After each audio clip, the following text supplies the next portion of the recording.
Hello students and welcome back. हम लोग start करेंगे आज एक नया टॉपिक जो हमारा नेक्स्ट यूनिट है, that is breach of contract and it's remedies. ठीक है, करना हेडिंग करना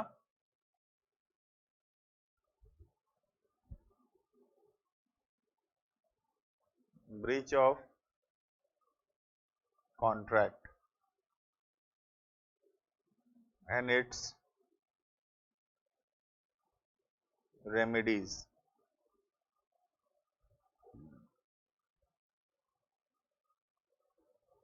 ब्रीच का मतलब होता है जो कॉन्ट्रैक्ट के अंदर कंडीशंस है, अगर उस कंडीशन को तोड़ते हैं तो what will be the remedies, मतलब सामने वाले व्यक्ति को क्या फायदा होगा या क्या कॉम्पेंसेशन मिलेगा। बेसिकली अगर कोई एक पार्टी कॉन्ट्रैक्ट को तोड़ता है या एज पर दी कॉन्ट्रैक्ट परफॉर्म नहीं करता है तो दूसरे पार्टी को क्या रेमेडीज मिलेगा, क्या कॉन्सिक्वेंसेस होगा, क्या कंपेंसेशन मिलेगा उसका, वो चैप्टर हम लोग यहाँ पे पढ़ने वाले। ठीक है, चलो तो पहले हम लोग देखेंगे आखिर होता क्या है breach of contract. What do you mean by the word breach of contract? Basically breach का मतलब होता है कॉन्ट्रैक्ट के अंदर जो कंडीशंस है उसको तोड़ना, इज नोन एज ब्रीच। ठीक है, देखना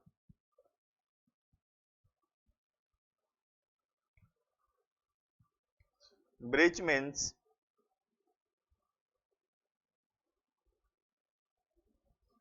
failure of a party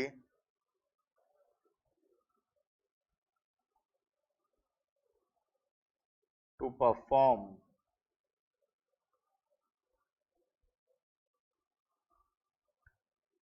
his or her obligations under a contract. His or her obligations under a contract. Full stop.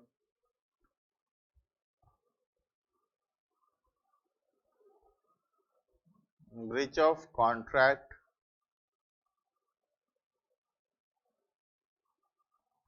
may arise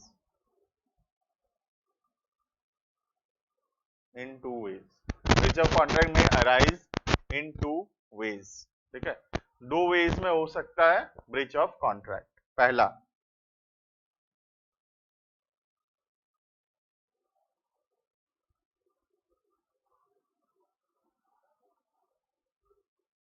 actual breach of contract.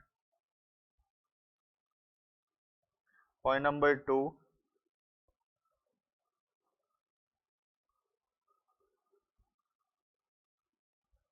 Anticipatory breach of contract. ठीक है, तो total दो type का breach of contract होता है। एक होता है एक्चुअल ब्रीच ऑफ कॉन्ट्रैक्ट और दूसरा होता है anticipatory breach of contract. Breach का मतलब होता है failure of a party to perform, मतलब हिज और हर ऑब्लिगेशंस, मतलब एक पार्टी को जो कॉन्ट्रैक्ट के अंदर परफॉर्म करना था, जो चीज का वो प्रॉमिस किया था, वो फेल हो गया उसको परफॉर्म करने से, उसको बोलते हैं ब्रीच ऑफ कॉन्ट्रैक्ट। ठीक है, अब एक्चुअल ब्रीच ऑफ कॉन्ट्रैक्ट का मतलब तो सिंपल है, जब पार्टी सच में कॉन्ट्रैक्ट को परफॉर्म नहीं किया हम उसको बोलेंगे एक्चुअल ब्रीच ऑफ कॉन्ट्रैक्ट। तो सर ये एंटिसिपेटरी ब्रीच क्या होता है? मैं बताऊंगा एंटिसिपेटरी ब्रीच क्या होता है। ठीक है, पहले हम लोग लिख लेते हैं एक्चुअल ब्रीच ऑफ कॉन्ट्रैक्ट। ठीक है, फिर हम लोग देखेंगे what do you mean by the word anticipatory breach of contract. ठीक है, देखना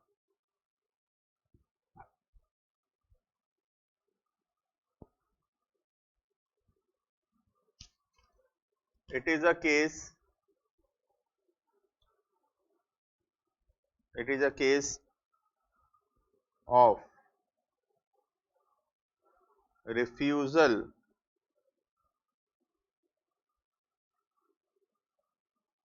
to perform the promise, refusal to perform the promise on the scheduled date. Refusal to perform the promise on a scheduled date. Full stop.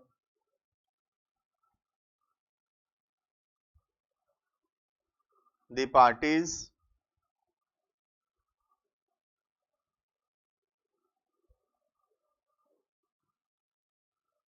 to a lawful contract. The parties to a lawful contract are bound to perform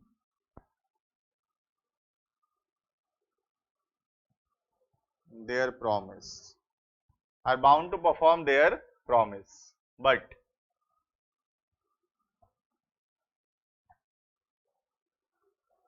one of the parties breaks the contract by refusing to perform.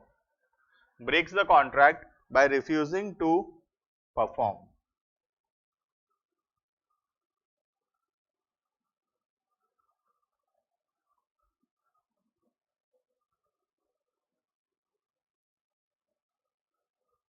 In such a case, the other party obtains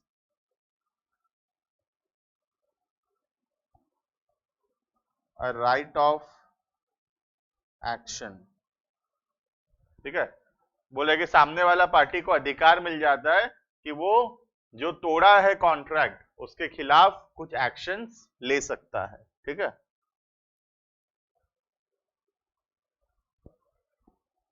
example लिखना. ठीक है, जैसे कि suppose कोई भी एक contract है जो कि एक पर्टिकुलर डे पे परफॉर्म होने वाला था. ड्यू डेट के दिन प्रोमिजर या प्रोमिजी दोनों में से कोई एक अपना ऑब्लिगेशंस को परफॉर्म नहीं किया. जो उसको करना था कॉन्ट्रैक्ट के अंदर, जो उसका ऑब्लिगेशंस था, जो उसका ड्यूटी था, वो चीज वो परफॉर्म नहीं किया. ठीक है, लिखना example.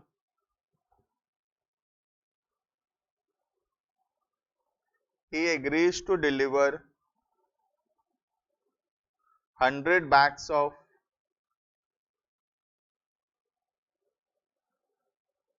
sugar to B on 1st Feb 2016.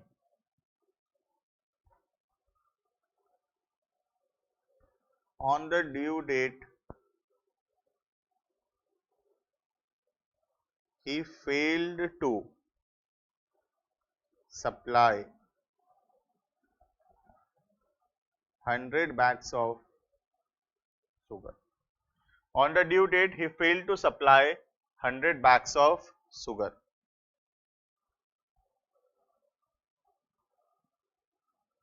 This is actual breach of contract. इसको बोलते हैं हम लोग actual breach of contract. Next point number 2 लिखेंगे एंटिसिपेटरी ब्रीच ऑफ कॉन्ट्रैक्ट.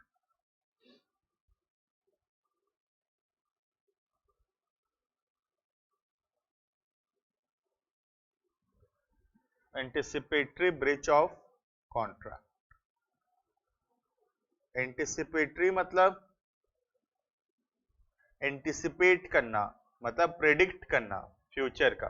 ठीक है, पहले लिख लेते हैं एंटिसिपेटरी क्या होता है. ठीक है, फिर हम लोग समझेंगे. लिखना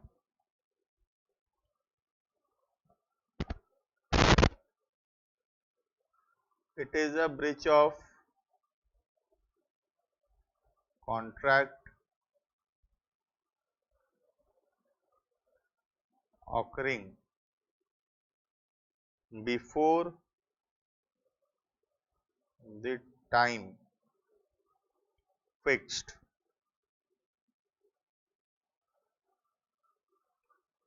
for performance has arrived. Before the time fixed for performance has arrived.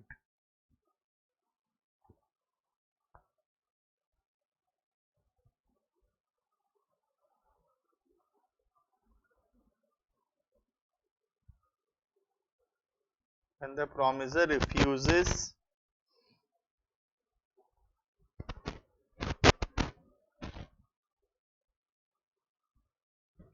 perform the promise, when the promiser refuses to perform the promise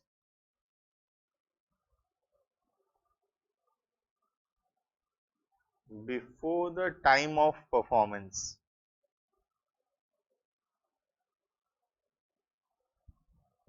it is called as anticipatory breach of contract.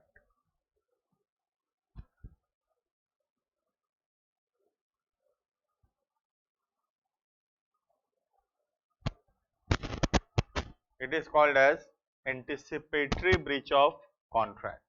ठीक है?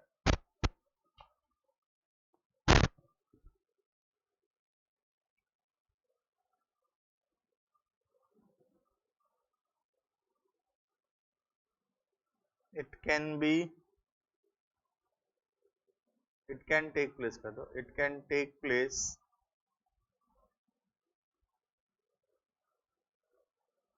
either of the following ways. Either of the following ways. Point number 1,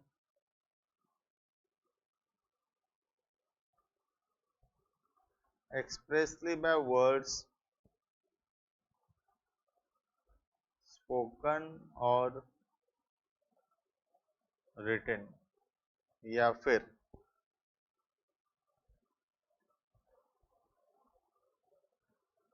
implied by the conduct of parties. ठीक है? तो anticipatory breach of contract का मतलब है due date से पहले ही कॉन्ट्रैक्ट परफॉर्म नहीं हो पाएगा, ये चीज हमको पता चल चुका है. जैसे कि 10 तारीख को 100 बैग्स ऑफ शुगर सप्लाई करना था. ठीक है? अब 10 तारीख से पहले ही भी मना कर चुका है. 10 तारीख से पहले 8 तारीख को ही मना कर दिया, बोला कि मैं परफॉर्म नहीं कर पाऊंगा. ठीक है? या फिर हमको उसके बिहेवियर से, उसके कंडक्ट से ड्यू डेट से पहले ही लगने लग चुका है कि वो परफॉर्म नहीं कर पाएगा. 8 तारीख को ही उसके बिहेवियर से, उसके कंडक्ट से ये बात पता चलने लग चुका है कि 10 तारीख को वो परफॉर्म नहीं कर पाएगा. ठीक है? तो जब ड्यू डेट से पहले ही हमको पता चल चुका है कि कॉन्ट्रैक्ट परफॉर्म नहीं होगा, उसको हम लोग बोलते हैं एंटिसिपेटरी ब्रीच ऑफ कॉन्ट्रैक्ट. ठीक है? अब वो दो तरीके से हो सकता है. या तो मिस्टर बी बोल दिया है बाय वर्ड स्पोकन और रिटन, बोल दिया है कि मैं परफॉर्म नहीं कर पाऊंगा, या फिर इंप्लाइड है कि वो परफॉर्म नहीं कर पाएगा. उसके कंडक्ट से, उसके बिहेवियर से ये बात हमको पता चल चुका है कि वो कॉन्ट्रैक्ट को ड्यू डेट के दिन परफॉर्म नहीं करेगा. ठीक है? वही लिखा हुआ है, देखना, एक रीड करेंगे. It is a breach of contract occurring before the time fixed for performance has arrived. When the promiser refuses to perform the promise before the time of performance, time of performance में 10 तारीख से पहले ही mister A मना कर चुका है, mister B मना कर चुका है कि वो परफॉर्म नहीं करेगा, उसको हम लोग बोलते हैं एंटिसिपेटरी ब्रीच ऑफ कॉन्ट्रैक्ट. ठीक है? अब वो दो तरीके से हो सकता है. या बी एक्सप्रेसली मना कर चुका है, बी खुद बोल रहा है कि मैं परफॉर्म नहीं कर पाऊंगा, या फिर बी कुछ बोल नहीं रहा लेकिन बी के बिहेवियर से, बी के कंडक्ट से हमको ये बात लग रहा है कि वो ड्यू डेट के दिन कॉन्ट्रैक्ट को परफॉर्म नहीं करेगा। ठीक है, लिखना example.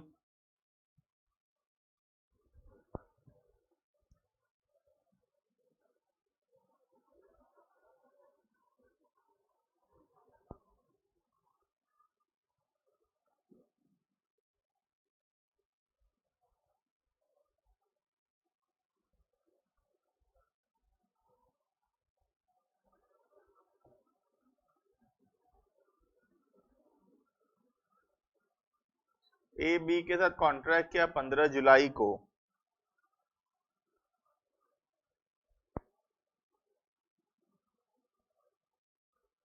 to supply 100 kg of sugar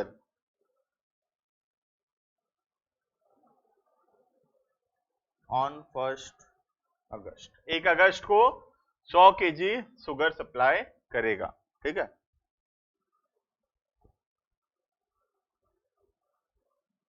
on 30th July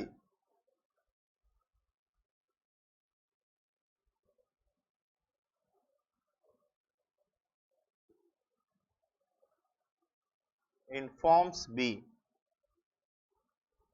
that he will not be able to supply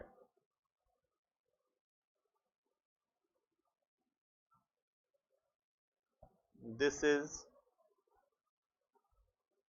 anticipatory breach। इसी को बोलते हैं एंटिसिपेटरी ब्रीच ऑफ कॉन्ट्रैक्ट। ठीक है, तो 15 जुलाई को कॉन्ट्रैक्ट किया कि 1 अगस्त को सप्लाई कर देगा, लेकिन 1 अगस्त से पहले ही 30 जुलाई को बोल चुका है कि मैं सप्लाई नहीं कर पाऊंगा, तो बिफोर द टाइम वो मना कर चुका है, इसको बोलते हैं एंटिसिपेटरी ब्रीच ऑफ कॉन्ट्रैक्ट।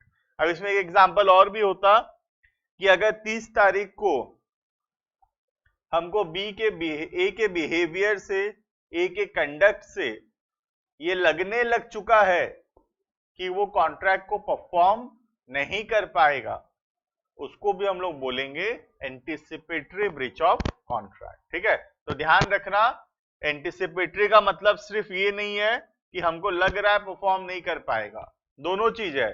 या तो सामने वाला पार्टी बोल दिया ड्यू डेट से पहले कि वो परफॉर्म नहीं कर पाएगा, या फिर हमको उसके कंडक्ट से, उसके बिहेवियर से ये लग रहा है कि वो व्यक्ति ड्यू डेट के दिन कॉन्ट्रैक्ट को परफॉर्म नहीं कर पाएगा। ठीक है, क्लियर है?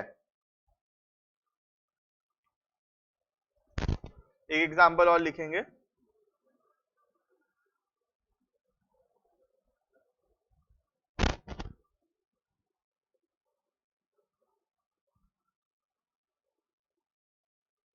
Where A agrees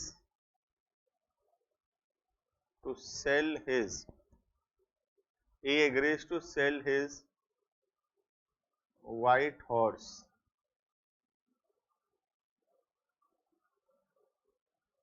to B for 50,000 on 10th August, but he sells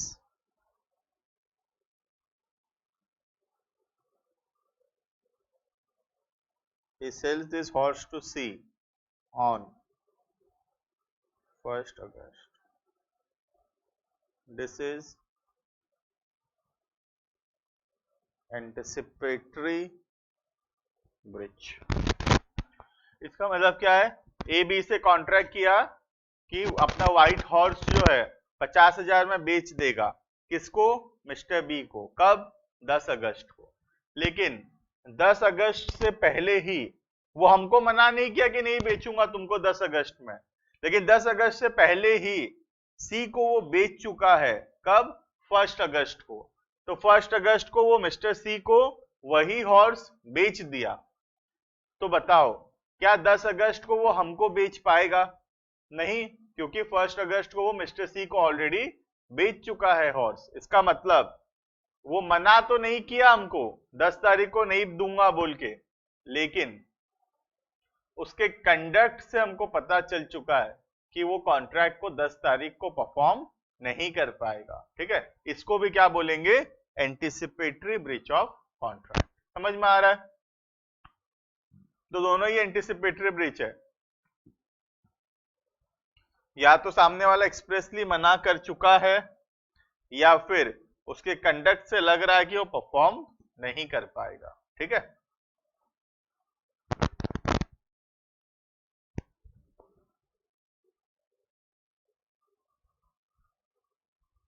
अब यहां पे जब एंटिसिपेटरी ब्रीच होता है तो सामने वाला पार्टी के पास ऑप्शन है, या तो अभी से उसको ब्रीच ऑफ कॉन्ट्रैक्ट मान ले, या ये जैसे ऊपर वाले एग्जांपल में, या तो 1 अगस्त से ही इसको ब्रीच ऑफ कॉन्ट्रैक्ट मान लो, या फिर वेट कर लो 10 तारीख तक, वेट कर लो 10 तारीख तक, और 10 तारीख को फिर उसको क्या मान लेना, ब्रीच ऑफ कॉन्ट्रैक्ट मान लेना। ठीक है, तो दोनों ऑप्शन है, या तो हम आज से ही इसको ब्रीच ऑफ कॉन्ट्रैक्ट मान लेंगे और डैमेजेस क्लेम करेंगे, या फिर हम वेट कर सकते हैं, हम बोले चलो देखते तो है 10 तारीख को क्या करता है मिस्टर ए, फिर 10 तारीख को जब वो परफॉर्म नहीं किया तो फिर हम उसको ब्रीच मान के क्लेम करेंगे डैमेजेस। ठीक है, तो ऑप्शन है हमारे पास, हम चाहें तो अभी से इसको ब्रीच मान सकते हैं, या फिर हम लोग वेट कर सकते हैं ड्यू डेट तक का, और ड्यू डेट को जब वो परफॉर्म नहीं होगा उस दिन उसको हम लोग ब्रीच मानेंगे।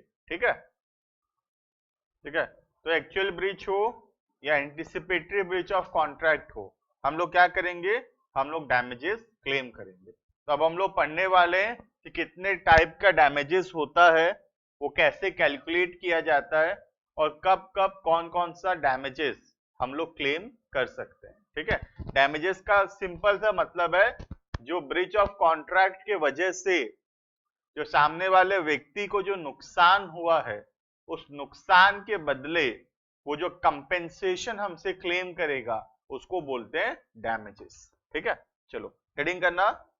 बहुत दिन से हम सुन रहे हैं द वर्ड डैमेजेस डैमेजेस, आज हम लोग इसका ट्रू मीनिंग समझेंगे, कितना टाइप का डैमेजेस होता है और ये डैमेजेस कैलकुलेट कैसे होता है, कि कितना लॉस हुआ, how it is to be calculated.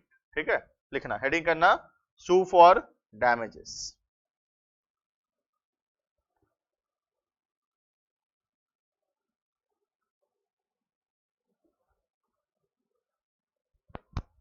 sue for damages। ठीक है, तो बेसिकली टाइप्स ऑफ, यहां पे हम डैमेजेस पढ़ेंगे और उसका टाइप्स पढ़ेंगे, what are the different types of damages. ठीक है, लिखना,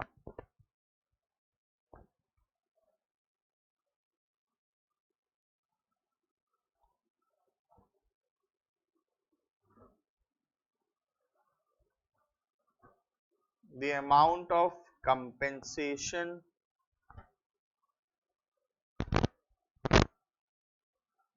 is to be determined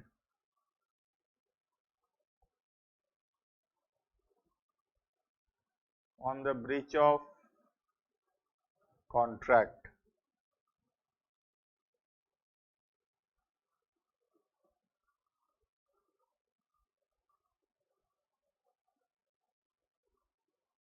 in the following manner, in the following manner। ठीक है, हम एक एक करके डिफरेंट टाइप्स ऑफ डैमेजेस पढ़ने वाले हैं। सबसे पहला डैमेजेस जो हम हेडिंग करेंगे, पॉइंट नंबर 1, हेडिंग करना, point number 1, ordinary damages.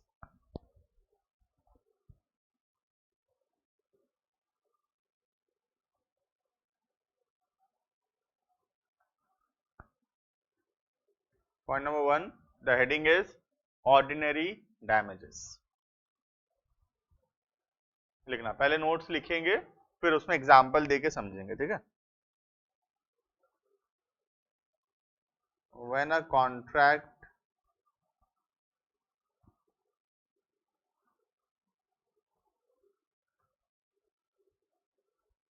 has been broken,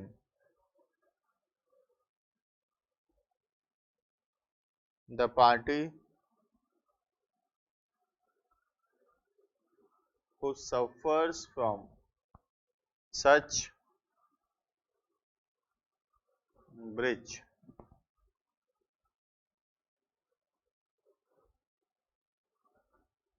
is entitled to receive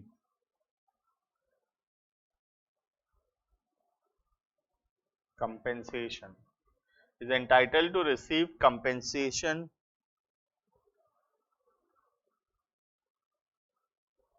for any loss or damages, entitled to receive compensation for any loss or damages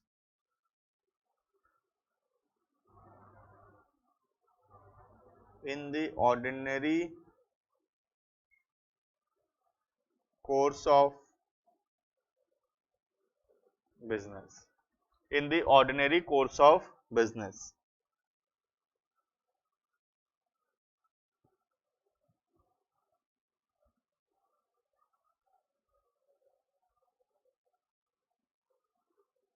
Such a damages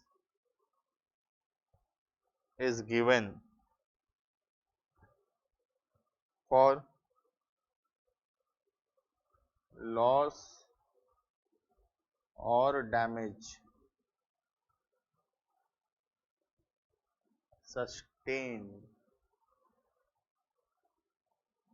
due to breach.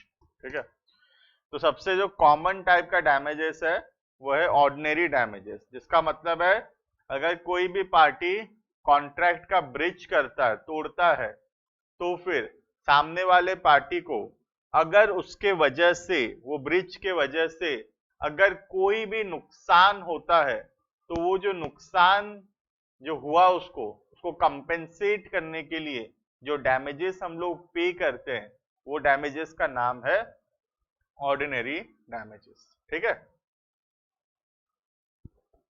देखना example,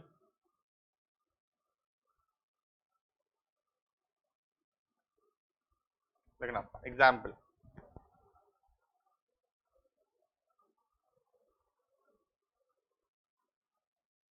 A agrees to sell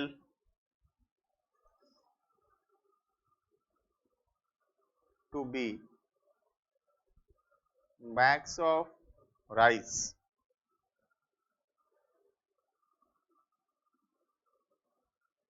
at 5,000 per bag. A agrees to sell to B bags of rice at 5,000 per bag, comma, delivery to be given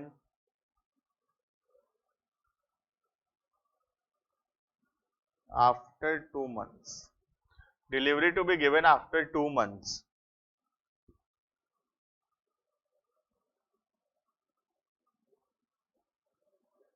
On the date of delivery, price was 5,500 per bags, and A refuses to deliver, and A refuses to deliver.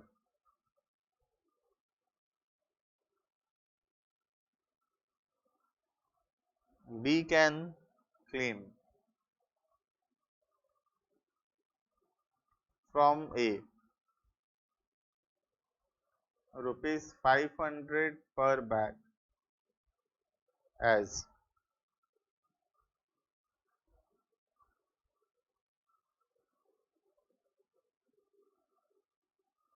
ordinary damages, 500 per bag as ordinary damages। ठीक है, तो simple सा बात है एकदम। अगर A B के साथ कॉन्ट्रैक्ट किया और ए बोला कि मैं 5,000 रुपए पर बैग में तेरे को सामान सप्लाई कर दूंगा, ठीक है, और कितना दिन बाद, 2 महीने बाद। तो बी बोला ठीक है, 2 महीने बाद मुझे 5,000 पर बैग के हिसाब से सामान डिलीवर कर देना, प्राइस डिलीवर कर देना।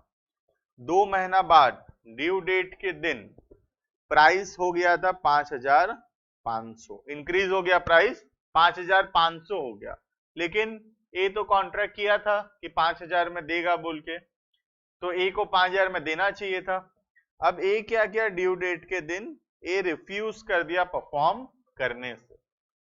तो अब बी को यहाँ पे कितना रुपए का नुकसान हुआ?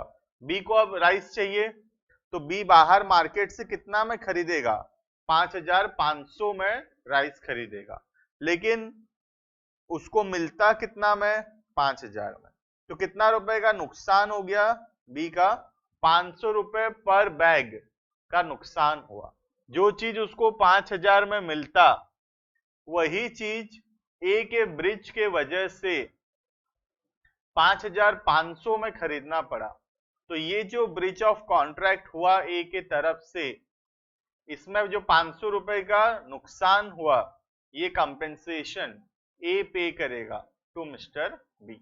समझ में आ रहा है? इसको हम लोग बोलते हैं ऑर्डिनरी डैमेजेस। कॉन्ट्रैक्ट के अंदर नॉर्मल ब्रिज के वजह से जो सामने वाले पार्टी को नुकसान पहुंचता है, उसको हम लोग बोलते हैं ऑर्डिनरी डैमेजेस। ठीक है, नेक्स्ट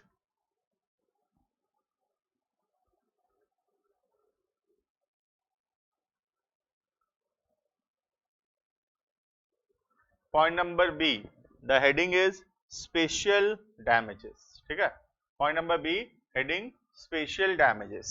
पहले लिख लेंगे फिर समझेंगे।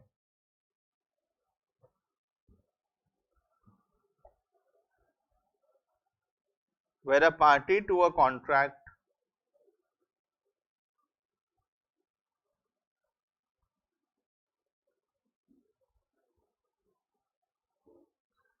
receives a notice of special circumstances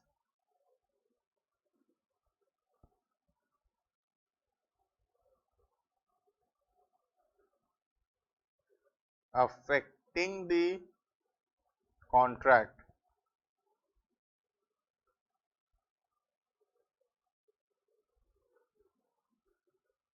he will be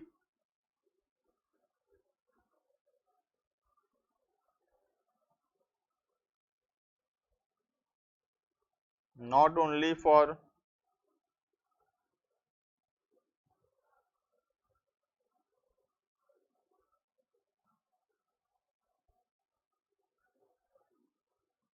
but also for special damages, not only for ordinary damages but also for special damages। ठीक है, इसका मतलब क्या है देखना, जब पार्टी टू द कॉन्ट्रैक्ट कुछ स्पेशल सर्कमस्टांसेस बताया है, कुछ स्पेशल केस बताया है कि ये कॉन्ट्रैक्ट अगर नहीं परफॉर्म हुआ तो मुझे ये भी नुकसान हो जाएगा।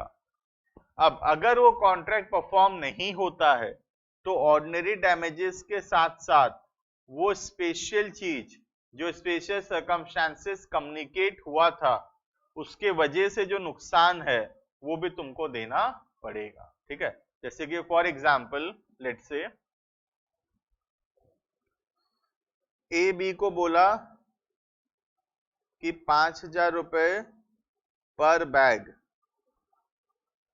मैं वो सामान डिलीवरी दे देगा। ठीक है, अब अगर सामान डिलीवरी नहीं देता है 5000 पर बैग के हिसाब से और बी को खरीदना पड़ता है 5500 रुपए पर बैग के हिसाब से, तो ये जो 500 रुपए का नुकसान हुआ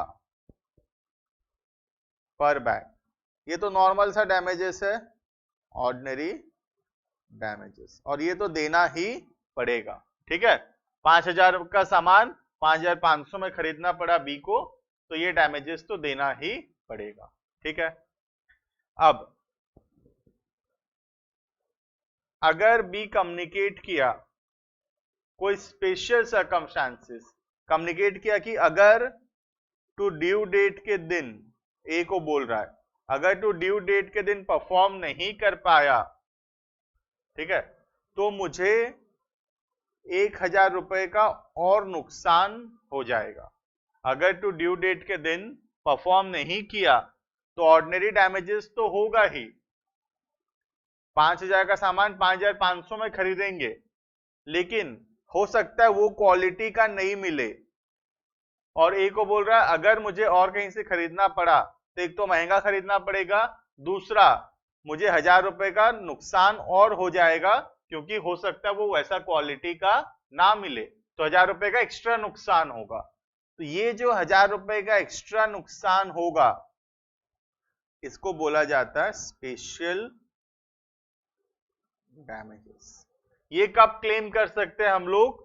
जब हम लोग सामने वाले पार्टी को इन्फॉर्म किए थे कि ऑर्डिनरी डैमेजेस के साथ साथ ये डैमेजेस भी होगा हमारा अगर कॉन्ट्रैक्ट ब्रीच होता है तो, ठीक है। तो स्पेशल डैमेजेस कब क्लेम हो सकता है? जब हम लोग सामने वाले पार्टी को नोटिस दिए हैं, सामने वाले पार्टी को स्पेशल सर्कमस्टेंसेस के बारे में बताए हैं, तो फिर हम लोग स्पेशल डैमेजेस भी क्लेम कर सकते हैं, ठीक है। ऑर्डिनरी डैमेजेस तो सबको ही क्लेम कर सकते हैं, लेकिन स्पेशल डैमेजेस सिर्फ वही लोग क्लेम कर सकते हैं जो लोग पहले से इन्फॉर्म किए हैं सामने वाले को कि अगर ब्रीच होता है तो ऑर्डिनरी डैमेजेस के साथ साथ ये एक्स्ट्रा नुकसान और हमारा होगा, तो वो डैमेजेस को बोलते हैं स्पेशल डैमेजेस, ठीक है। देखना, where a party to a contract receives a notice of special circumstances affecting the contract, he will be liable, वो liable होगा not only for ordinary damages, खाली ordinary damages के लिए नहीं, but also for special damages। समझ में आ रहा है? तो सिर्फ ऑर्डिनरी डैमेजेस के लिए लायबल नहीं होगा वो, साथ साथ में किसके लिए लायबल होगा? स्पेशल डैमेजेस के लिए भी वो लायबल रहेगा, ठीक है।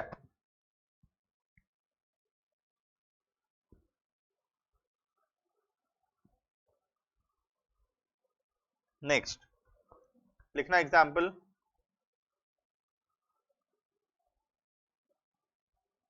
ठीक है। लिखेंगे एग्जाम्पल, इसी के रिलेटेड टॉपिक है स्पेशल डैमेजेस, ठीक है। लिखना,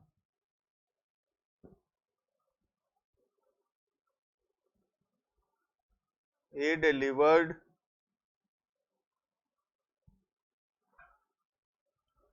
a machine to B,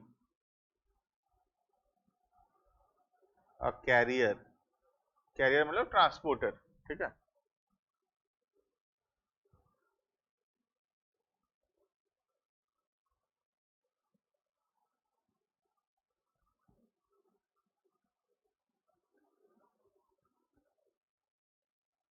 तो एक मशीन दिया बी को और बोला कि इसको मेरे मिल तक पहुंचा दे, जल्द से जल्द मेरे मिल तक पहुंचा देना इसको। कैरियर है, ए बी क्या है? ट्रांसपोर्टर है, ठीक है।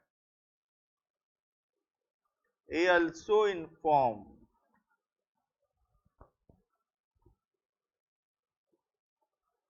B that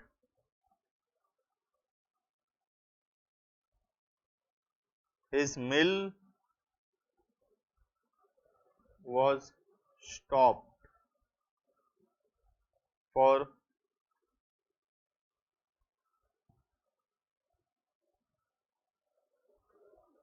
want of the machine। तो बी को ये भी बात बताया कि मेरा मिल बंद पड़ा है, ये मशीन का मुझे एकदम अर्जेंट जरूरत है, जल्द से जल्द ये मिल को, ये सामान, ये जो मशीन है मिल तक पहुंचा दे, ठीक है।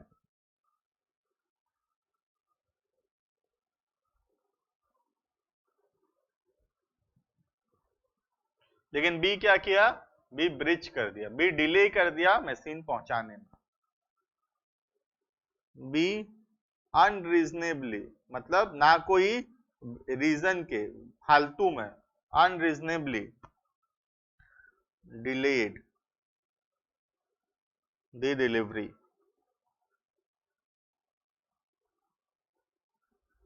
as a consequence a lost as a consequence a lost a profitable contract, a lost a profitable contract।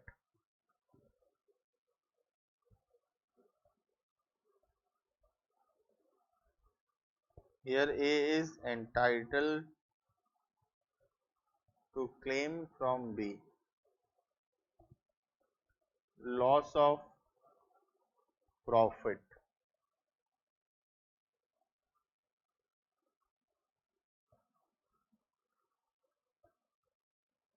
due to cancellation of contract. Loss of profit due to cancellation of contract as it is a special damages. ठीक है, क्यों claim कर पा रहा है special damages? क्योंकि हम inform किए थे बी को कि लेट मत करना, मेरा जो मशीन के वजह से मेरा मिल बंद पड़ा है, लेकिन ए बी ब्रिज किया, बी अनरीजनेबली 1 महीना 2 महीना डिले कर दिया मशीन को पहुंचाने में, ना कोई वैलिड रीजन है, ऐसे ही डिले कर दिया। तो जब बी ऐसे ही डिले कर दिया मशीन को पहुंचाने में, तो ए को क्या हुआ, ए एक बहुत प्रॉफिटेबल कॉन्ट्रैक्ट था गवर्नमेंट का जो कि ए के हाथ से निकल गया। अब ए के हाथ से जो ये प्रॉफिटेबल कॉन्ट्रैक्ट निकला, इसमें जो लॉस ऑफ प्रॉफिट हुआ ये ए क्लेम कर सकता है बी से। क्यों? क्योंकि ये नॉर्मल डैमेजेस तो नहीं है, लेकिन ये स्पेशल डैमेजेस है, और ये बात बी को इन्फॉर्म किए थे हम लोग कि अगर तू नहीं परफॉर्म करेगा टाइम पे तो मेरा ये नुकसान भी हो जाएगा।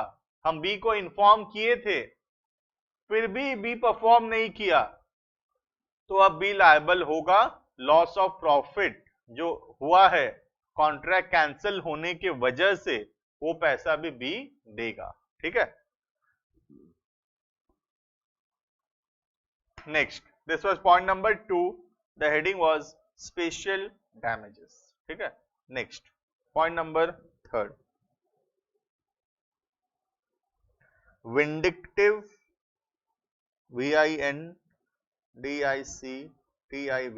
विंडिक्टिव और एग्जेम्पलरी डैमेजेस। सर ये क्या होता है? अभी पढ़ेंगे, देखना। विंडिक्टिव और एग्जेम्पलरी डैमेजेस, ठीक है, इसमें क्या होता है, किसी का अगर रेपुटेशन, किसी का फीलिंग्स अगर खराब हुआ है तुम्हारे ब्रीच ऑफ कॉन्ट्रैक्ट के वजह से, तुम्हारे वजह से किसी का रेपुटेशन खराब हुआ है, अगर किसी का मार्केट में जो गुडविल था वो खराब हुआ है तुम्हारे वजह से, तो वो जो डैमेजेस वो क्लेम करेगा, ये लॉस ऑफ गुडविल, ये लॉस ऑफ रेपुटेशन के वजह से, इसको बोलते हैं हम लोग विंडिक्टिव या फिर एग्जेम्पलरी डैमेजेस। ठीक है, इसके एग्जांपल देने समझ में आएगा। ठीक है, जैसे सपोज एक बहुत बड़ा इंडस्ट्रियलिस्ट है मुकेश अंबानी। ठीक है, मुकेश अंबानी एक बहुत बड़ा इंडस्ट्रियलिस्ट है। अब वो अपने स्टाफ को चेक दिया, एक स्टाफ रखा है, वो 1000 रुपए का सैलरी देता है उसको, तो 1000 रुपए का उसको चेक काट के दिया। ठीक है, ये जो स्टाफ है चेक लेके पहुंचा बैंक के पास। ठीक है, मुकेश अंबानी के अकाउंट में पैसा बहुत है, करोड़ों रुपए है मुकेश अंबानी के अकाउंट में। ठीक है, लेकिन बैंक वाले की गलती के वजह से, बैंक वाले के एरर्स के वजह से, बैंक क्या बोला, ये चेक को क्या कर दिया, बैंक गलती से डिसऑनर कर दिया। बोला कि मुकेश जो अकाउंट का तुम बोल रहे हो उसमें फंड्स नहीं है, बैंक गलती से ये काम कर दिया कि चेक को डिसऑनर कर दिया। अब मुझे बताओ, बैंक के ये गलती के वजह से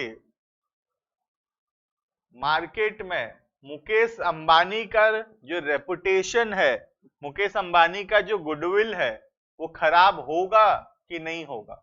होगा खराब। मुकेश अंबानी का जो गुडविल है मार्केट में, वो अब खराब हो जाएगा। क्यों खराब हो जाएगा? क्योंकि लोग अब क्या बोलेंगे, न्यूज चैनल में आने लगेगा, क्यों हुए मुकेश अंबानी इंसॉल्वेंट, क्यों मुकेश अंबानी का 1000 रुपए का चेक नहीं हुआ क्लियर। देखिए ब्रेक के बाद, देखते हो ना न्यूज में कैसा दिखाता है आजकल तो ऐसा करके मुकेश अंबानी का इज्जत ले लेगा न्यूज वाला, रेपुटेशन जीरो हो जाएगा मुकेश अंबानी का एक बार में। ये जो मुकेश अंबानी का गुडविल का नुकसान हुआ, मुकेश अंबानी ये गुडविल का नुकसान क्लेम करेगा किससे? बैंक से क्लेम करेगा। करोड़ों रुपए का गुडविल का नुकसान होगा मुकेश अंबानी को अगर बैंक के चेक को डिसऑनर कर देता है एरर्स के वजह से। ठीक है, समझ में आ रहा है? जितना ज्यादा अमाउंट का चेक होगा उतना कम इज्जत जाएगा। सपोज ये 1000 का चेक नहीं होके 10 करोड़ का चेक होता तो उतना रेपुटेशन खराब नहीं होता। 10 करोड़ का चेक डिसऑनर हो जाना उतना बड़ा बात नहीं है, लेकिन 1000 रुपए का चेक डिसऑनर हो जाना बहुत बड़ा बात है। 100 रुपए का चेक डिसऑनर हो जाना उससे भी बड़ा बात है। जितना छोटा अमाउंट होगा उतना ज्यादा गुडविल का नुकसान होगा मुकेश अंबानी को। मुकेश अंबानी के अकाउंट में पैसा है, ऐसा नहीं है कि पैसा नहीं है, बैंक की गलती के वजह से चेक डिसऑनर हुआ।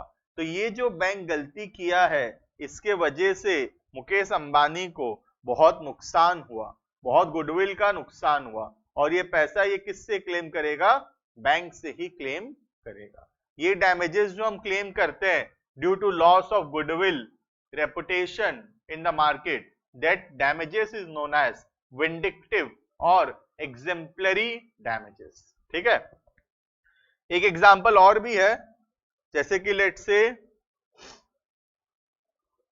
दोनों शादी करने वाले थे, A and B were about to marry, सब तरफ कार्ड्स वार्ड्स बट गए, सब कुछ हो गया। ठीक है, उसके बाद अचानक से बी मना कर दी शादी करने से। शादी वाले दिन सुबह 3 इडियट्स मूवी देखे हो, शादी के मंडप से भगा के ले गया। ठीक है, तो वो जो शादी के मंडप से करीना कपूर को भगा के ले गया, करीना कपूर को शादी के मंडप से भगा के ले गया, सोच के देखो मिस्टर ए, क्या नाम था कि उसका, जो करीना कपूर जिससे शादी करने वाली थी 3 इडियट्स में, प्राइस टैग, प्राइस टैग था ना उसका नाम, प्राइस टैग बोलते थे उसको, है ना। प्राइस टैग का कितना गुडविल का नुकसान हुआ सोचो। वो फेरा में शादी में सबको ही आ रखे है और दुल्हन जो है भाग गई, तो सोचो कितना नुकसान हुआ एक ही गुडविल का। ये जो प्राइस टैग है इसके कितना गुडविल का नुकसान हुआ। अब ये पैसा ये क्लेम कर सकता है किससे? करीना कपूर से, क्योंकि करीना कपूर के वजह से इसको नुकसान हुआ। समझ में आ रहा है? देखियो ना मूवी 3 इडियट्स, 3 इडियट्स का एग्जांपल है। ठीक है, और मुझे लगता है कि 3 इडियट्स तो कम से कम हर एक बच्चा देखा ही होगा, और अगर नहीं देखी हो 3 इडियट्स, मेरा बात मानो, पढ़ाई लिखाई एक दिन के लिए बंद कर दो और पहले 3 इडियट्स देख लो। ठीक है, पढ़ाई लिखाई होता रहेगा, 3 इडियट्स देख लो, वही पढ़ाई लिखाई में बहुत ज्यादा हेल्प कर देगा तुम्हारा। ठीक है, इफ नहीं देखे हो वीडियो को यहीं पे बंद करो, अभी 3 इडियट्स मूवी डाउनलोड करो, 3 घंटा देखो और फिर ये वीडियो प्ले करके पढ़ना। ठीक है, चलो, हेडिंग है विंडिक्टिव और एग्जेम्पलरी डैमेजेस, लिखना।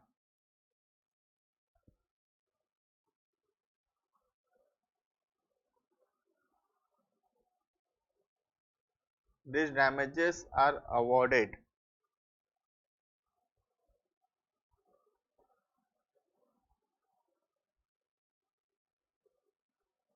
only in 2 cases। ठीक है, 2 केस है, एक तो वो शादी वाला और दूसरा रॉन्गफुल डिसऑनर ऑफ चेक। ठीक है, point number 1,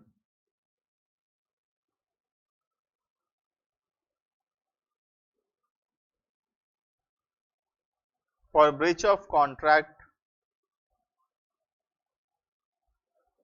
to marry,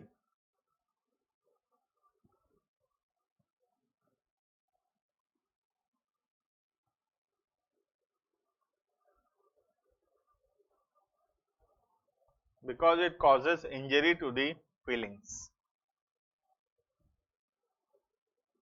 Point number B,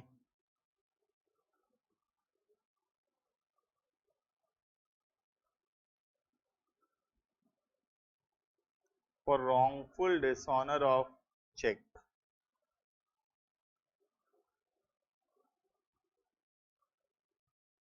by a banker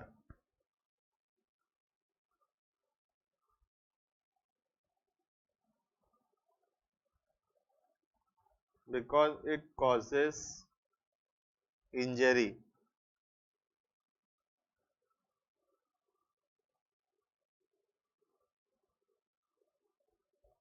to the credibility,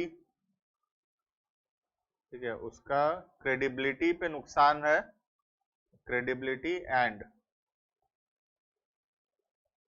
reputation of him, ठीक है।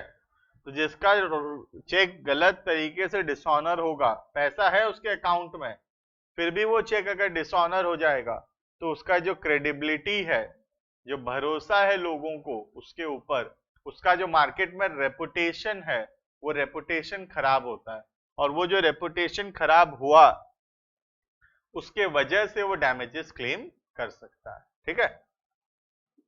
नेक्स्ट पॉइंट नंबर 4, अब बहुत इजी पॉइंट है, फटाफट से लिखेंगे, जो 3 पॉइंट सबसे इंपॉर्टेंट था वो कवर हो चुका है, ठीक है। Next, nominal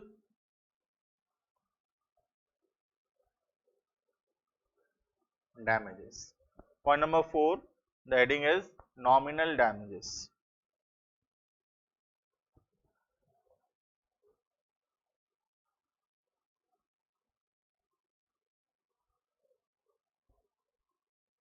Nominal damages is awarded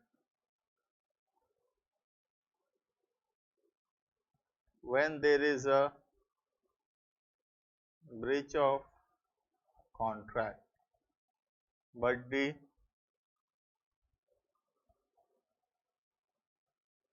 party has not suffered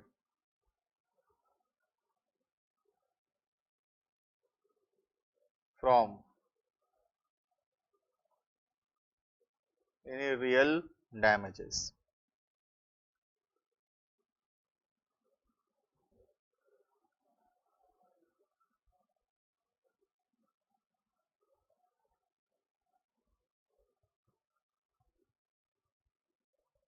It can be even 1 rupees और 10 पैसे। इसका मतलब जब ब्रीच ऑफ कॉन्ट्रैक्ट हुआ है, ठीक है, पार्टी कुछ कॉन्ट्रैक्ट में ब्रीच किया है लेकिन किसी को उससे कुछ नुकसान नहीं हुआ, कॉन्ट्रैक्ट में ब्रीच जरूर है लेकिन ब्रीच के वजह से किसी को कोई नुकसान ही नहीं हुआ, तो लॉ सिर्फ क्योंकि ब्रीच हुआ है इसके वजह से छोटा सा पेनल्टी देने के लिए 1 रुपए 10 पैसा, 10 रुपए, 100 रुपए, 1000 रुपए, इसका कुछ छोटा मोटा पेनल्टी या डैमेजेस क्लेम कर सकता है, ठीक है।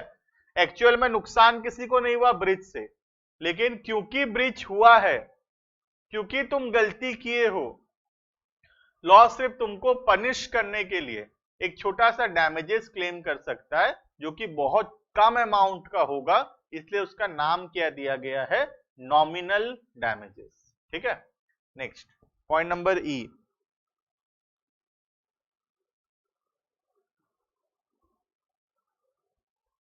Damages for deterioration. डिटोरेशन का मतलब होता है खराब होना, डिटोरेट करना मतलब नीचे गिरना, है ना। कॉज्ड बाय डिले, कोई पेरिशेबल गुड्स है, अगर उसको डिले करते हैं हम लोग, पेरिशेबल मतलब जो सामान जल्दी खराब हो जाएगा, जैसे फ्रूट्स है, मिल्क है, पनीर है, ये सब जल्दी खराब हो जाएगा तो उसको बोलते हैं पेरिशेबल गुड्स। तो जब हम लोग पेरिशेबल गुड्स को डिले कर, मतलब डिलीवर करने में लेट करेंगे, डिले करेंगे, तो उसका जो क्वालिटी है वो खराब हो जाएगा, है ना, उसको उससे जो लॉस होगा उसको बोलते हैं damages for deterioration caused by delay, ठीक है, लिखना।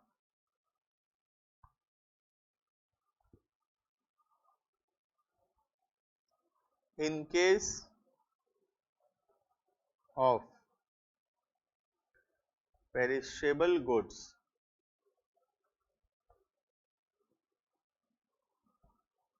the quality is deteriorated due to delay in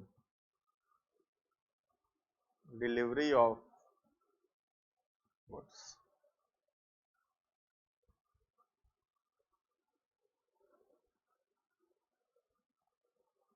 Damages can be claimed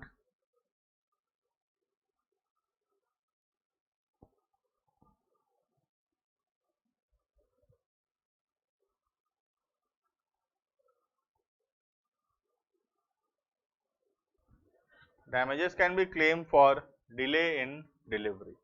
delivery late होने की वजह से डैमेजेस क्लेम कर सकते हैं। ठीक है, क्लियर है? इतना कुछ नहीं है, कोई नॉर्मल पेरिशेबल गुड्स है और वो पेरिशेबल गुड्स खराब हो जाएगा अगर हम उसको डिलीवर करने में लेट करेंगे तो, और ये जो नुकसान होगा किसी को तुम्हारे डिले करने में डिलीवरी में, उससे जो नुकसान होगा वो पैसा वो क्लेम कर सकता है। ठीक है, नेक्स्ट लास्ट पॉइंट है, point number F,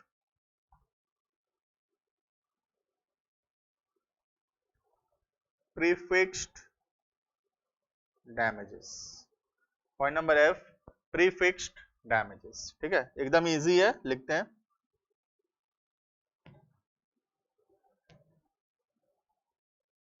Sometimes the party to the contract,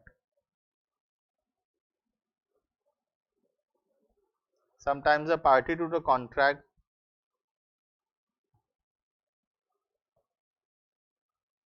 at the time of formation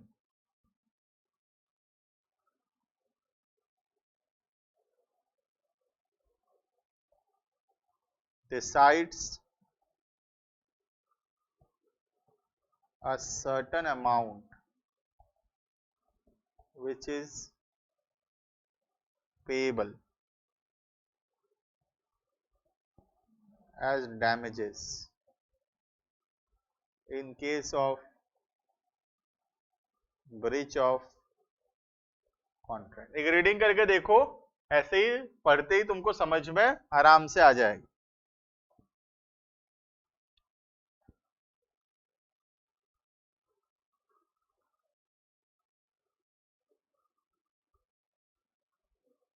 full stop. पढ़े सर, हम तो लिख रहे थे तब तक, चलो कोई बात नहीं, समझा दूंगा मैं। The amount of damages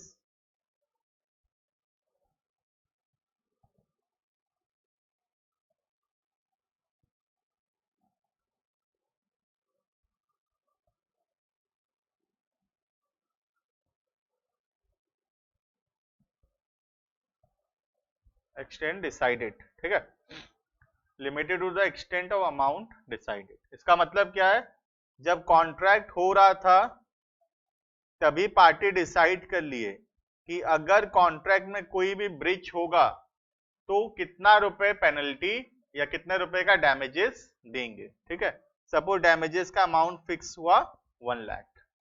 ये जो 1 लाख फिक्स हुआ, this is the maximum limit, इससे ज्यादा डैमेजेस नहीं मिलेगा। ठीक है, लेट से अब अगर एक्चुअल में जो डैमेजेस है ब्रिज के वजह से अगर 70,000 होता है, डिसाइड हुआ था 1 लाख रुपए, लेकिन अगर डैमेजेस 70,000 होता है तो फिर 70,000 ही मिलेगा। 1 लाख मैक्सिमम लिमिट होता है। ठीक है, सपोज डैमेजेस होता है 1.5 लाख, तो कितना मिलेगा मैक्सिमम? 1 लाख तक मिलेगा, मतलब 1 लाख होगा डैमेजेस। जैसे होता है ना इंश्योरेंस क्लेम जैसा होता है, वैसा सोच लो। ठीक है, इंश्योरेंस की हम लोग गाड़ी का सम एश्योर्ड है लेट से 1 लाख, इसका मतलब अगर 10,000 का नुकसान हुआ तो 10,000 मिलेगा, अगर 50,000 का नुकसान हुआ 50,000 मिलेगा, अगर 90,000 का नुकसान हुआ 90,000 मिलेगा, लेकिन अगर 1.5 लाख का नुकसान हुआ तो सिर्फ कितना मिलेगा? 1 लाख मिलेगा। समझ में आ रहा है? 1 lakh is the maximum limit, उससे ज्यादा डैमेजेस नहीं मिलेगा, उसको बोलते हैं प्रीफिक्स्ड डैमेजेस। क्लियर? चलो तो इतना पढ़ेंगे हम लोग। यहाँ पे कंप्लीट होता है अपना सू फॉर डैमेजेस। 6 पॉइंट है, 6 टाइप का डैमेजेस होता है। ठीक है, thank you and bye bye.